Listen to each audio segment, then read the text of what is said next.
All right, let me show you. I guess the best way to start would be let me show you what I've done so far.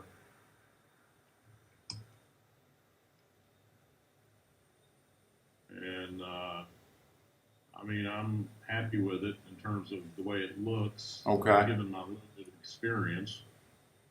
But you see this learn more button over here? It's not flush with the top two lines, and I'd like to solve that. I mean, it's a little thing, but it drives me nuts. This Okay. thing in the middle here is fine, except the the spacing up here is different from the spacing down here. That's a little thing.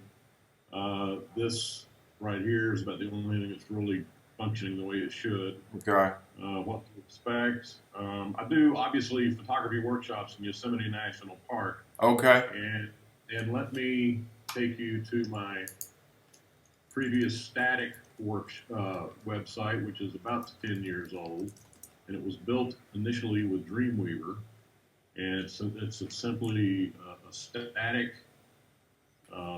table-based website, and you do not want to see the code. Yeah, I know how it is. When I started with Dreamweaver, so I know how it is. Well, Dreamweaver's not, it's getting left in the dust by all kinds of stuff. I love Joomla. I see the potential of it. I love Page Builder. I see the potential of it.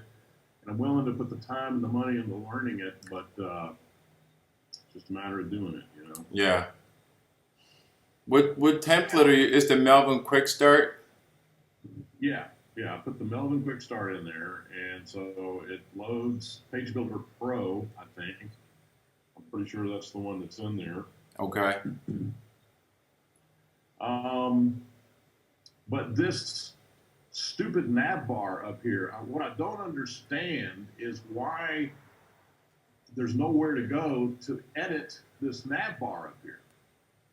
I mean, in the same way that I can edit this block and this down here and this part. I mean, it's a completely different process to do this. I would like to put my logo right here in the upper left-hand corner.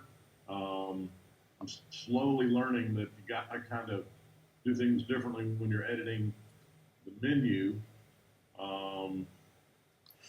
But I don't know. So this is Joom Shaper's template, right? That you're using. Right.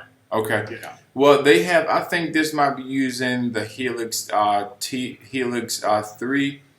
Can you log into your back end of your Joomla site? Yeah.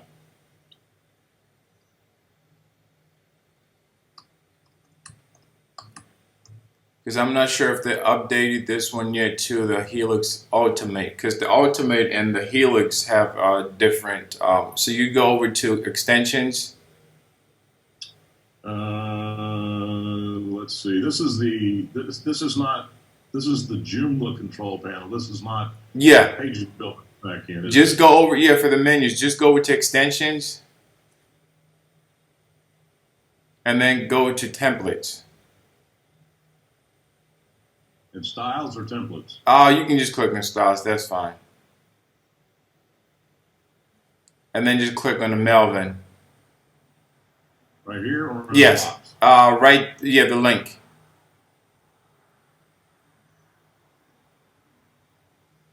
Okay, so what they're doing here is this is the Helix 3 framework. This is the previous framework that you're using now. With the Helix Ultimate, they've made some significant changes. So go over to layout. All right. Okay, now what you're looking at right there, you see where you see the logo? You have two columns. All right, click on this little the cog right there. Okay. Okay. So it'll let you know what position that is. So you want to go, so that's how that is. And it shows you can be able to click hide on mobile, hide on tablet, hide whatever you want to. And then where it says set the class for it, you can set the layout for your tablet view. So where it says select an option, all this, it's not really, a big deal right now, but just so you understand how that works, click on that. Mm-hmm. On which one? The select an option for the tablet layout. Yeah, right there it says tablet layout. Click on the drop down. So you see column 1 all the way to 12. Yeah, so you have the flexibility if you wanted